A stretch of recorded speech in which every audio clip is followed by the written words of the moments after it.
So hey, how y'all doing today? This is Shanita T with Network to Network by Shanita T. I am here with Miss Colette Cottman. Did I say that correctly? Colette Cottman. All right, and she is an AI strategist. She is a native of Atlanta, Georgia, right? And I'm gonna just let her just introduce herself. How you doing, Miss Colette? Am great. Happy to be here. Thank you so much for having me, Miss Shanita T. I'm definitely glad to have you. Definitely. Um, man, you just don't know how how it is important it is for AI. Well, how important it is for me to bring the conversation AI to my platform, right? It's a lot of people that run away from it. They don't want to utilize it, but if they don't, I feel like in their business they're gonna wind up falling behind. So, if you don't mind, tell us about your business and how you got started. Oh my goodness. Okay, so funny story. Um, I First of all, my business is called Compass AI, and it really is about guiding people through the AI experience. Wherever you are within your journey, that's where you find yourself, right? But where you're trying to get to, you really need a compass. You need a guide. You need someone that can help you find your way, but at your pace. And sometimes it can feel overwhelming, and then other times you can go down a rabbit hole and just be there for hours just playing. But for many people who are building a business or transitioning out of the military or out of corporate America, it can be the difference between spending years trying to spin up and spending hours and days getting yourself to a point where you can monetize, you can be confident and build.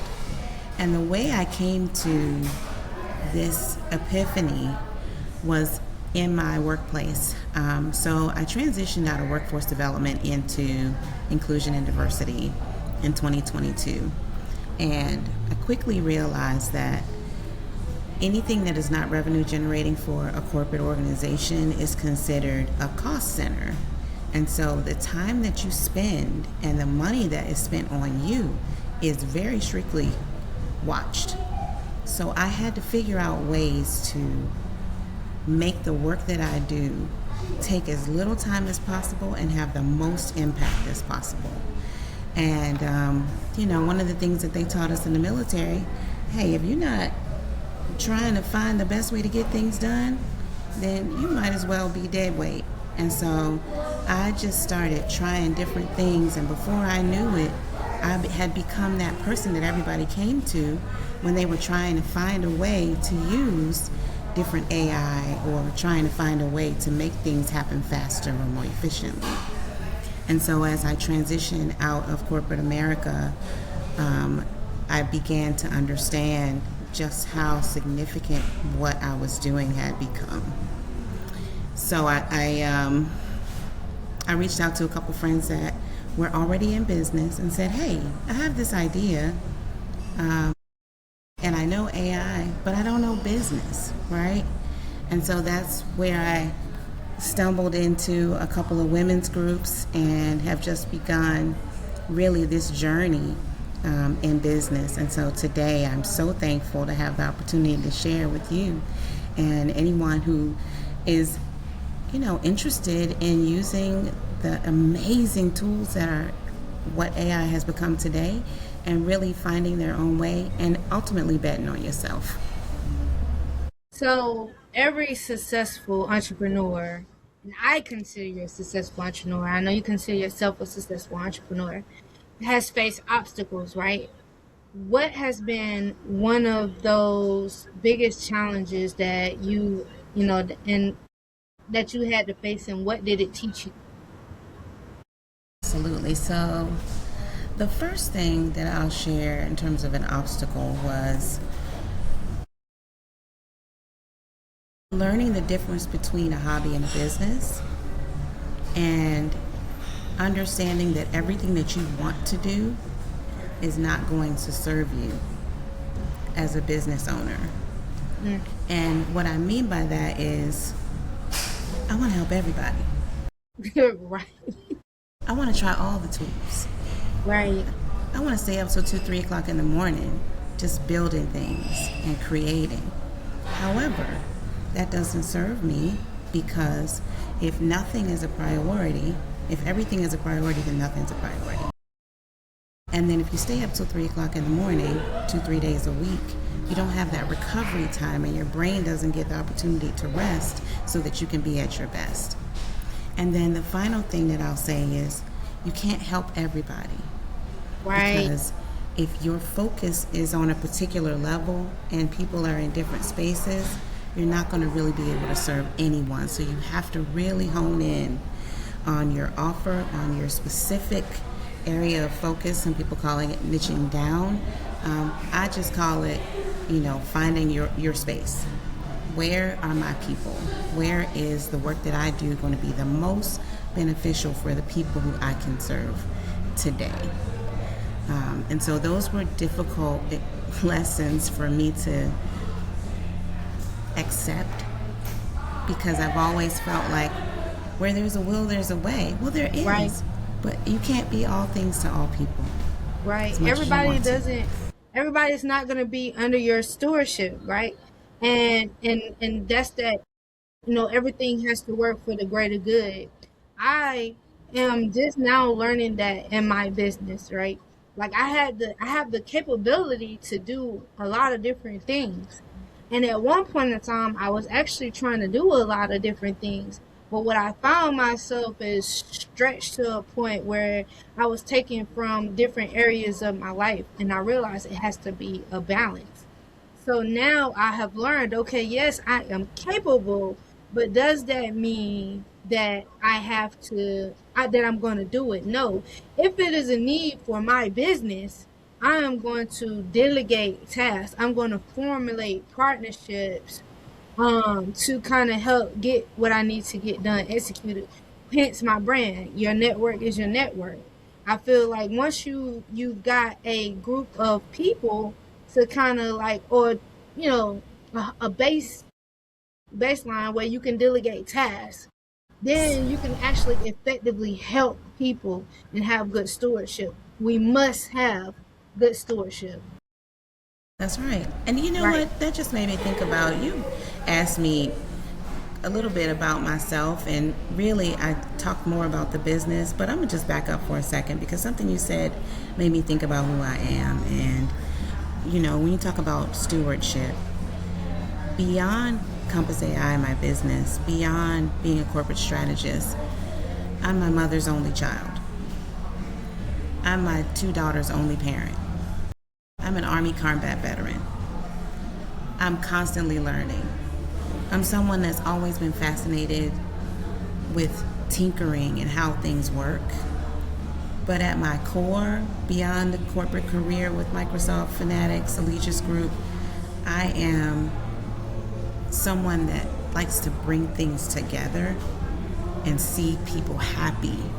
Right. So I'm a joy finder, right? Mm-hmm. And also a builder. And when you talk about stewardship, I do my best to ensure that everything that God gave me, I am able to engineer it so that I can do the most I can with it, and be a steward of my God-given talents and a steward of my motherhood, and love on my mother in her latter years. And so when I think about challenges, stewardship for me has been a challenge, not because I didn't want to do, but because I had to your point, find what I needed to delegate and let people be great at what they're great at, and what I need to do in order to be at my best for who I love and who I want to be a steward for. You have the capability to be super people, but that is not how God designed us to be, right? Better say that. Yeah, we're specifically here to serve, right? But he also tells us that we have to share our gifts. Yeah. And so in order, like you said, I have my strength is connecting like-minded people. My strength is, being a good communicator, right? So I could go out there and I could sell a thing and I could communicate and I could bring people together to work together because of my heart. But at the same time, I'm also good at being creative. I'm also good at, doing different things. It's not meant for me to do. It's not meant for me to do. And I'm learning that. I have learned that lesson. So I'm now formulating a partnership, a team, with the network to network. So Yeah. was there a defining moment that completely changed the way you think about business and why? Or business or life and why? Yes. So I spent probably a good 3 months building this entire framework, a full ecosystem, my empire in AI tools. And I even built out all the digital products that aligned to each level. And I made pretty pictures and, I even animated some of them and I put it out there. People responded, but none of them felt like it was worthy of the sacrifice of taking their hard-earned money and spending it on what I had built, because I was assuming that because people were interested that they associated a certain value to what I was presenting. And so what I understood from that is two things. Don't build just what you're excited about. Build what the demand is for and what people are already asking for. Maybe in a different presentation or an expansion of what's already out there, or maybe even narrow the focus so that it's easier to digest. But I've learned to listen. Then I speak and understand as opposed to just hearing. Because oftentimes what's not said is the part that people are struggling with and where you really can make a difference. They can't even articulate it. It's so confusing or so frustrating or so emotional for them. And so I've understood now that I can't listen for those things that confirm what I want to hear, or just listen to the words that are being said. I have to listen to the sentiment, to the pain, to the desired end state, and to the demand. And that was a difficult lesson. Because, we're creatives. Right. That goes back into, feeling capable and trying to do it all. And then there was a level of rejection, right? So can you elaborate on the feel in that moment and what you had to do in order to correct that? Yes. So, first things first, I will say I have never experienced that much emotion around something related to work because it wasn't me. It wasn't from me. Most of the work that I've done in my 15, 20 years of experience has been for an institution, the federal government, the military, a corporation of 10,000, 20,000, 50,000 people. And I was given a part of that business to run. This Was yours. from my toenails to my fingertips and everything in between. Blood, sweat, Listen, tears. blood, sweat, and tears. You know what I'm saying? I had to change my foundation. I was losing color in my cheeks. And as a creative, that's hard. That's really hard Yeah. because even when I was started out as a photographer, I would take 200 to 300 pictures, and I would try to send them all to the client, but I couldn't, you know what I'm saying? And a lot of the pictures they wouldn't have liked, but I liked, right? Because I had this certain persona, right? I had this way of looking at it, and everything was great to me because I did it. Yes. But then when I presented it to my client, and it was like, I don't like that. No, I don't like that. I don't like that. And I'm like, it was so crushing, it was like, but why, and I'm trying to convince them, but at the same time, I had to realize in that moment, everybody's not me. Right. Everybody is not gonna like what I like. So I had to learn how to consider please the client. And so that's basically what you had to do, is like, figure out a way on how to revalue. And that's hard as a creator. That's hard. Taking a step back and regrouping. And then the other piece of it was understanding that it wasn't an attack. Right? Even though I put my everything into it and I felt like it represented me, it didn't define me. It was an experience. It's all data. Even that mindset. That's it. Even that rejection for me, it taught me how to handle that experience. So then the next time that it happened, I was like, oh, okay, this doesn't work for that. Maybe it'll work for something else. I'm just going to set that to the side and we just keep going. And so now I feel like I've come to a place in my career as an entrepreneur where everything for me is data collection and a movement towards a goal. And sometimes it's the goal that I set out for it to be, but sometimes you have to put that in another category where it does fit. And then you take that step back.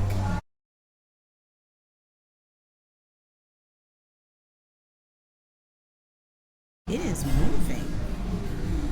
And then you sit back and say, okay, now what is working that feels good? Where am I well received? Where are my monetization strategies really becoming effective? And then you decide on your percentage of utilization. You allocate your time accordingly, right? Because the ultimate goal is joy. Exactly. And peace. Joy.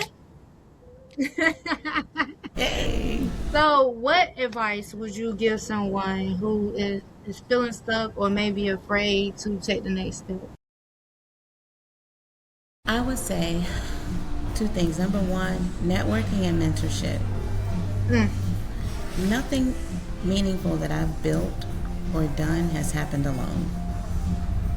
Every major opportunity that has come through my business, my personal life, has been as a result of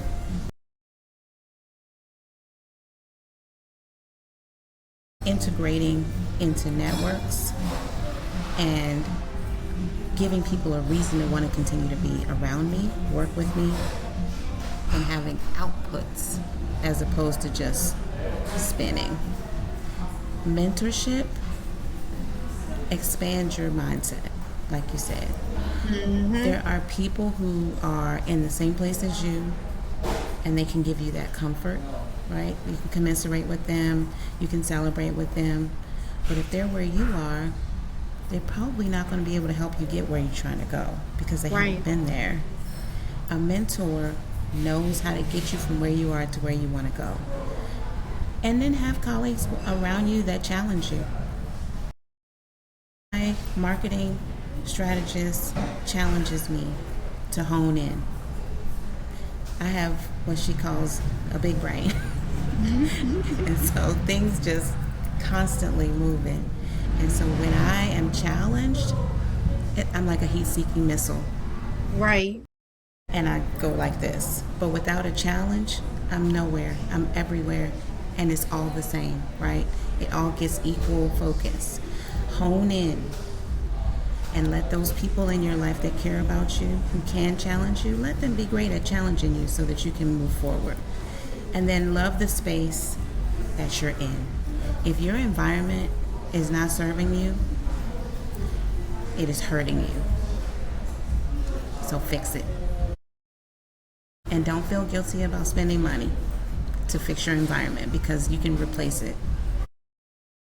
Man, when you say don't feel guilty about spending money, so I actually hired a $10,000 business coach. And but a lot of people are afraid to take that leap. But I look at it from this perspective. If you go to college, you can't go for free. You're either gonna borrow money and pay it back, or you're gonna pay upfront money, right? And then you get your money on the back end. That's right. But sometimes you don't get anything, but you take Piece of paper. that leap, right? And they're not charging you $5, $10, $150, $75 for. No, that's book prices. We're talking about that's ebook prices. book. That's one book, but you might have 10 books. Trust me now, you might have 10 books that you gotta get, you know? But they're charging you $15,000, $20,000, $30,000, $40,000 in tuition. You will take that to go nowhere. But here's somebody that has done it, learned it, and created a crash course, right? And they're trying to give it to you in a way where it's more affordable for you. So where the college is saying, okay, it's gonna take you 2 years. But here's this person over here that's offering it to you in an 8-week program or a 6-week program. We don't want to talk about time value of money. Right. Okay. Right. And so that's the thing is people have to understand when it comes to entrepreneurship, when it comes to business, someone at some point, even when you're dealing with these big major businesses, someone at some point invested, put in the work, made the connections in order to get to the level that they are at. Absolutely. So you have to make the investment in your business to get you where you're trying to go. If you're thinking that it's just going to be all take and no give, you're gonna be stuck. You know, and that's why. And if you think about what you're trying to do, but what you're trying to do, what any entrepreneur is doing, you're selling. It's an exchange. So if you value yourself, why wouldn't you value someone else that has something for you that can build you at that next level? If you're thinking about in the moment only, you're going to circle the drain. If you're thinking about long term, if you're thinking about a legacy, you're going to have to invest. And sometimes it looks like instead of, doing something that you want to do, doing something that you need to do, like learn how to be more efficient in utilizing your time in a way that it does provide you with an opportunity as opposed to just time gone. Because it's going to be gone either way. It can be gone with you having invested in your learning and in taking what you've learned and put it into development. Or you can spend that time staring at the TV watching 10 episodes on Netflix. Or YouTube. Or YouTube, because the time's going to pass either way. So if you're going to spend your time, spend it wisely and allow it to feed you so that you can have that legacy. I want it to be that I am a catalyst for growth, for success, for joy, for innovation, for building generational wealth. Right. Not just somebody that sat next to, a handsome guy on the couch for 6 hours every weekend. And then, if you leave a conversation believing that you're capable and believing that you can manifest, you can create the environment, the lifestyle, the level of experiences that you desire,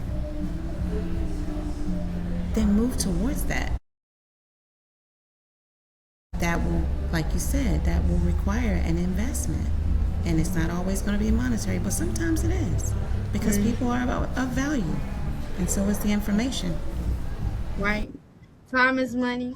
Knowledge is money. So Yes. you just gotta. My dad used to tell me all the time. He's like, you cannot expect nothing free. Nothing. No one is obligated to do anything for you free. So if you want something, you have to have the mindset that I'm going to pay for it, Yes. right? And I have gotten to the point where I would say, okay, well, I might not have the money. Can we barter? Because Okay. I have a skill, I have knowledge, right? That I know It's an is valuable, exchange.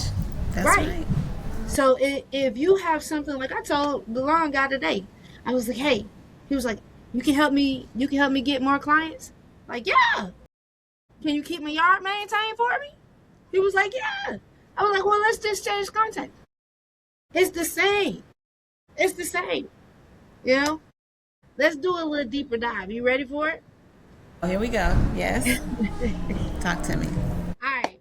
What's one business lesson you've learned the hard way that every entrepreneur should know? Lesson that I've learned the hard way.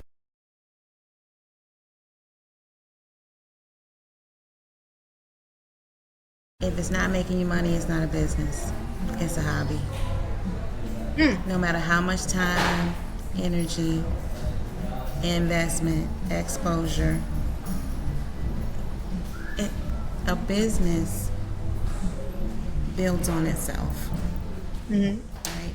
And it's an exchange of information, services, products, energy,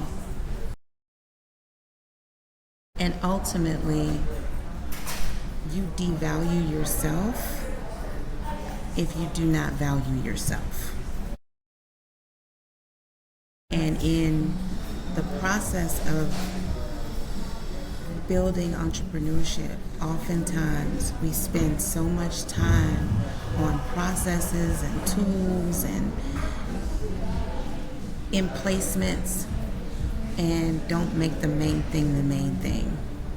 And in doing so, you do yourself a disservice in two ways. One, all that time that you spent on instrumentation and tools and processes and color schemes and all that, you could have been leveraging your skill set and your networking to create a pipeline, a portfolio, a presence that is going to inject energy into your business.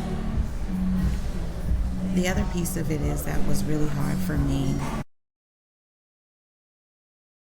Your family and friends love you, but they know you too well to understand the significance of you beyond the person, unless they are of a different mindset than most people, which is of a consumer. So the people that are going to support you and build you up are going to be the ones who are in that same mindset that you are, as a builder, as a developer, as someone who has a gift that they're sharing and understand monetization, business, and valuation. So don't expect every person that knows you and loves you to be a part of your business. Have expectations of yourself to go out and get it. Funding is out there, but even funding costs. So if you are looking at sponsorships or getting funding from VCs, they want a return on that investment, and they want it threefold, fivefold, tenfold. It sounds great to raise a lot of money, but then you put that on yourself to give them back what they're expecting, and it's usually more than what you have presented to them. So think through where you're getting your money, because all money ain't good money, Right. but also understand your limitations as an individual and prepare yourself to delegate, to bring in support, and to have to say no. I mean, man, you made sense then. All money is not good money. Sometimes you gotta walk away. I explain it to businesses in this aspect. You can be in hustle mode or you can be in business mode. Hustle mode is when you're trying to get every dollar that's being thrown up at you. And that will kill your business before it even gets started. Unless it kills you first. Right. But business mode, you home in on, okay, I don't do that. No, I'm not gonna, you can't pay me to do that, you know. I hired a contractor. He was originally presenting himself as a handyman service.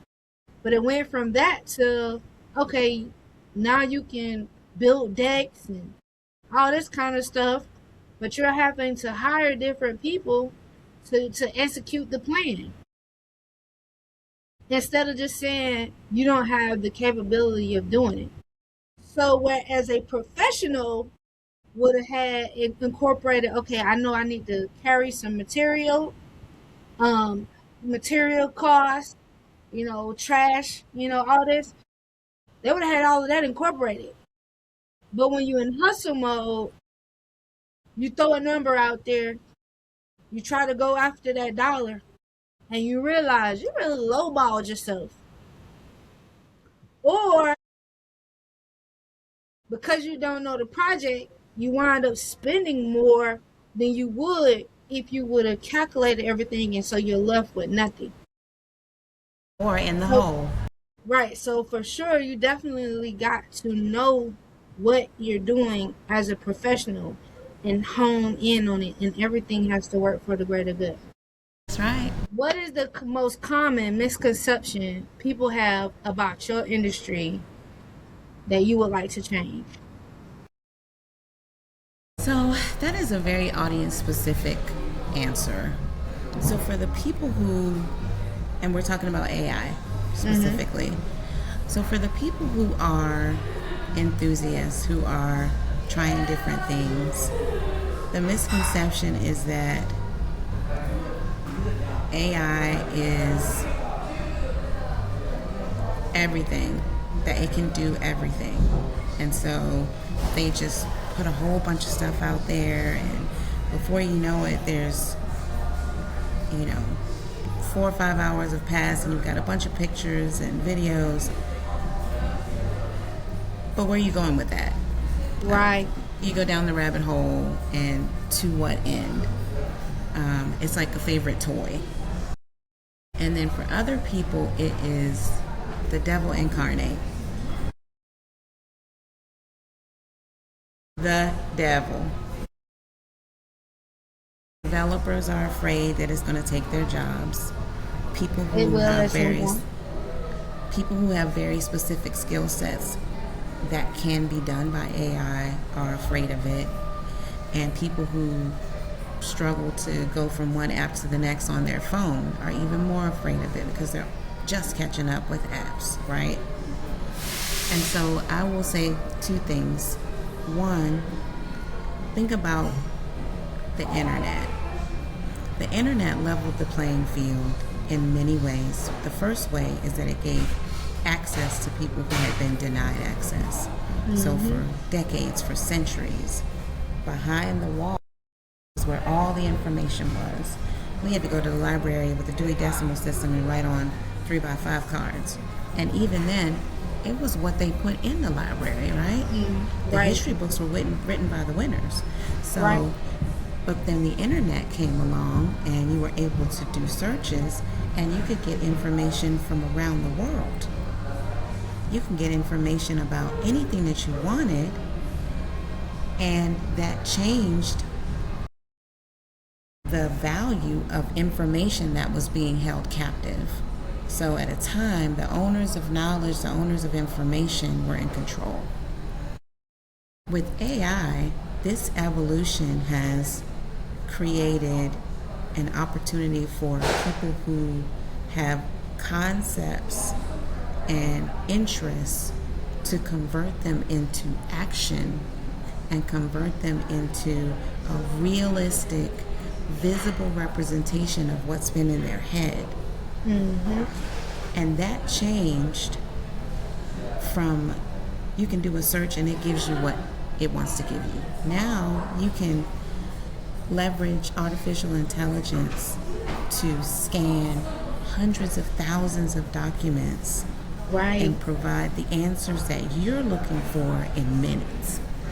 You can provide it with multimedia and create something entirely new with generative AI. You can have an AI project create instrumentation, implementations, different ways of doing things with the right information, questions asked, with the right prompting. And it can also create agency, where before you were limited to what people gave you the ability to try. With agency through artificial intelligence, anyone can try anything and see it happen right before their eyes. So I say that to say artificial intelligence is a gateway. And people use it for good, people use it for bad, like anything else. But ultimately, the jobs that are going away because of AI are no different than the jobs that went away when we got an electric typewriter, right? Nobody uses carbon copy paper anymore, but we still say CC when we send copies in an email. Right. People don't use USPS as much as they used to. Now we call that snail mail. That used to be the be-all and end-all.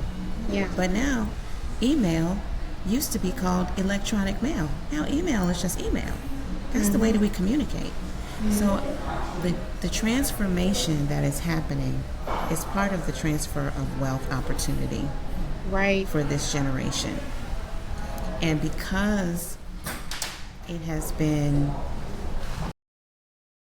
identified as something that's only for a select few, everyone else is afraid of it. All you have to do is understand what you would like for it to accomplish for you, or teach you, or expose you to, or give you access to, and it can become a tool towards your goals, towards the targets that you have set for yourself, or even enlighten you on some things that you're good at that you didn't even know. There was a time when I had no idea that I was a teacher. I was an instructor. I worked at Microsoft in community development. The first 2 years I was there, because I'm a people person and I volunteer all the time. And suddenly, during the pandemic, there was no more face-to-face interaction. And my director said to me, "Hey, you're always doing stuff with new things on the computer. Maybe you can help us figure out how to get people to have these meetings on Microsoft Teams." And before I knew it, I was trying all kinds of AI. We weren't even calling it that then, but it was. Siri is AI. Alexa is AI. Yeah. Your GPS in your car is AI. It's AI. It's all artificial intelligence. When you go to Starbucks and you see up on the screen, sometimes it changes depending on who's in there. It's because it recognizes your order when you scan your app. All of that is artificial intelligence. And the companies use it in the same way that they've used commercials for years. But now we have the capability of using it.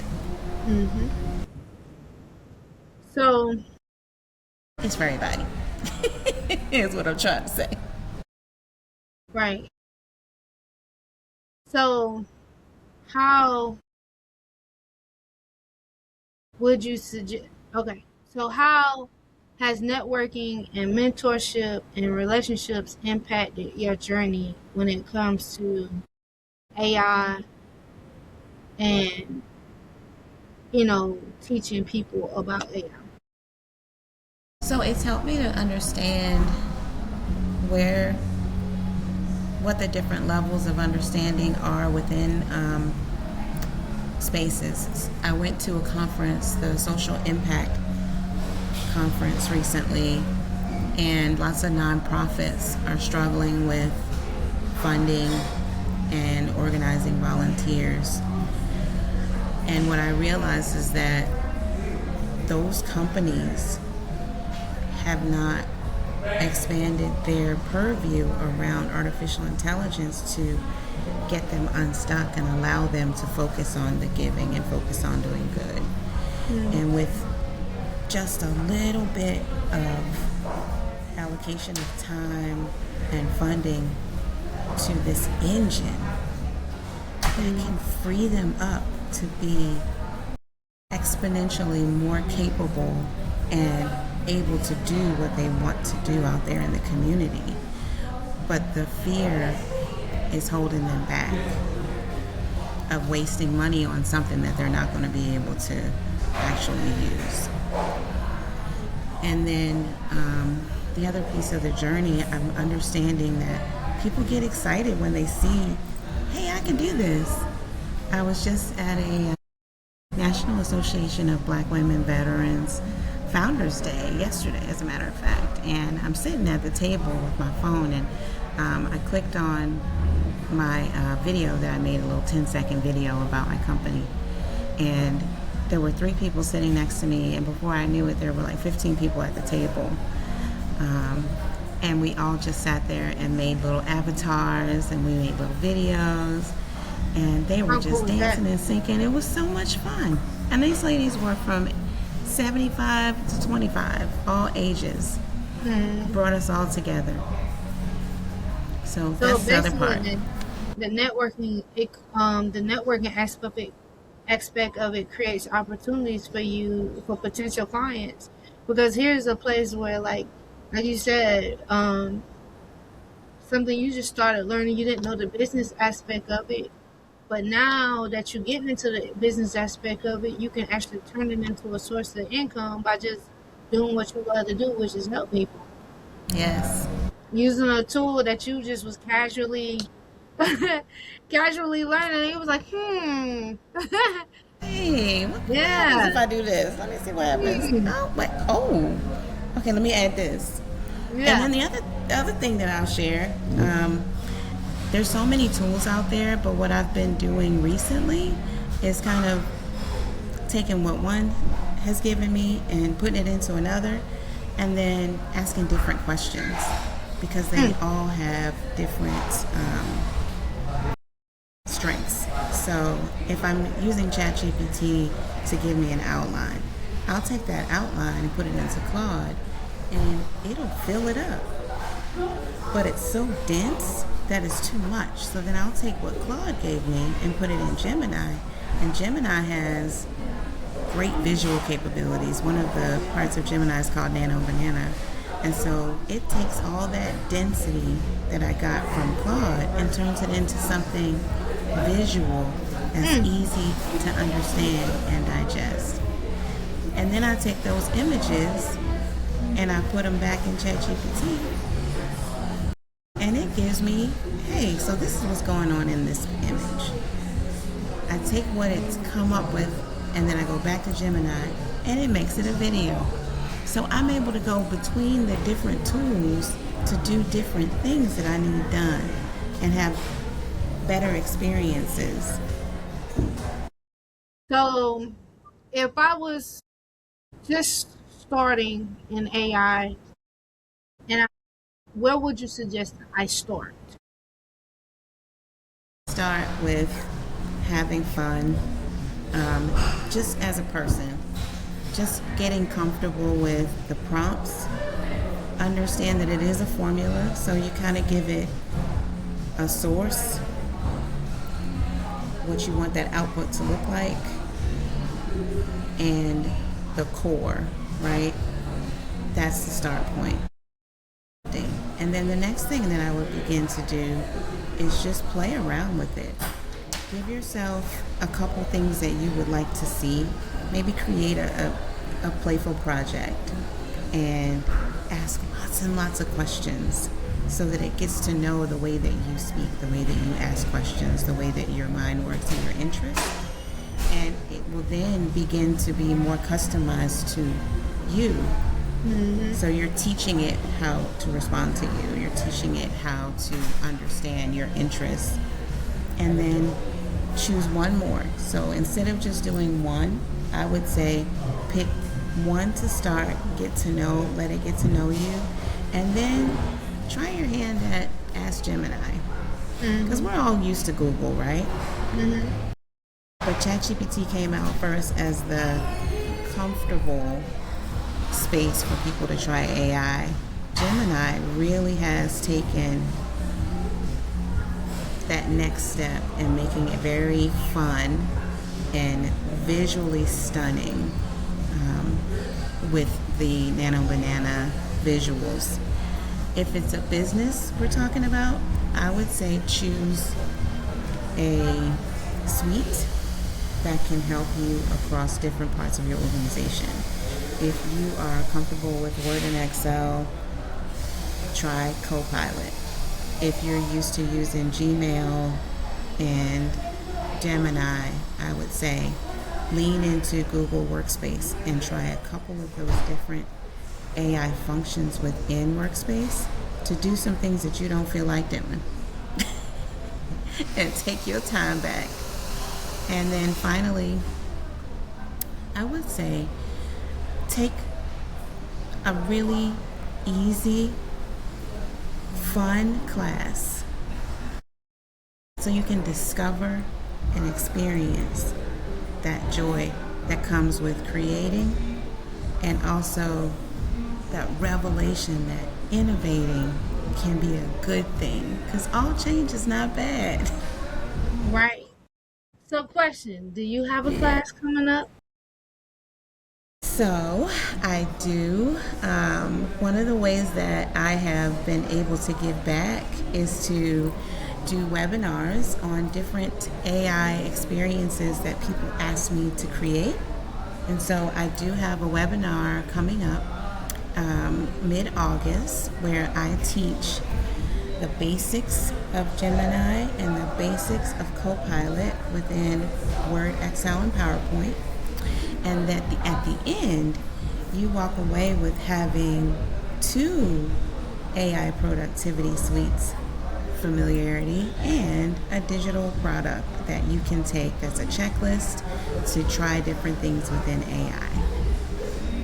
Super cool. I know I'm gonna get that information for you so that I can leave it for the audience. Yes. For sure, because I know I will be in the mix. I will be attending. And I'm gonna encourage everyone that is interested in business, period, just in general. I think everybody needs to be involved with AI, period. So I'm gonna try to get everybody I can to be a part of that class. But of course, what legacy do you hope to leave through your work, and how do you want people to remember you? That's a deep question. I told you it was. Man, what legacy do I want to leave? And what was the second part? And what do I want How people do to you want remember? people to remember you?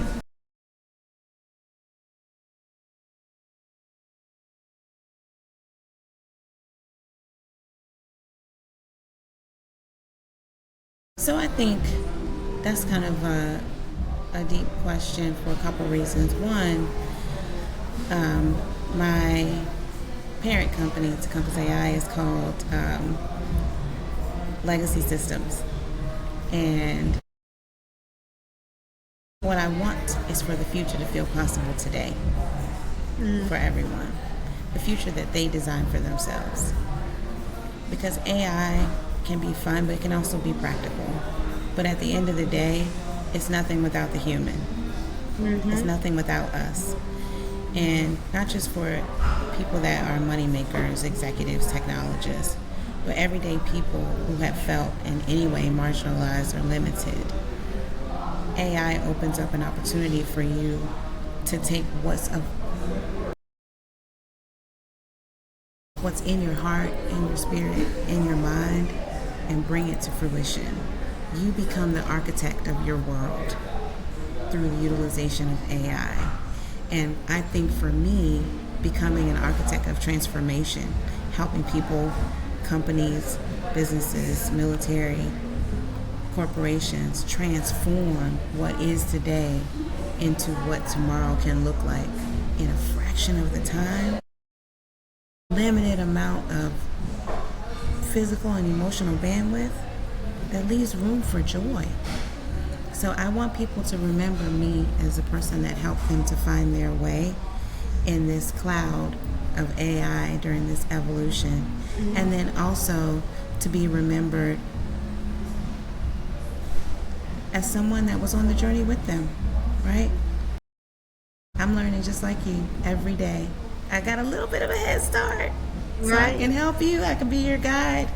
But ultimately, I want to be that strategist that helps you transform and help people find their way, and maybe be a little bit of a lighthouse and a guide. That's dope. That's dope. If you could leave our audience with one powerful message that could change the way they think or live, what would it be?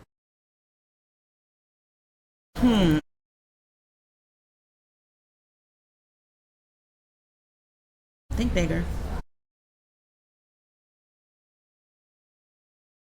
Own your journey.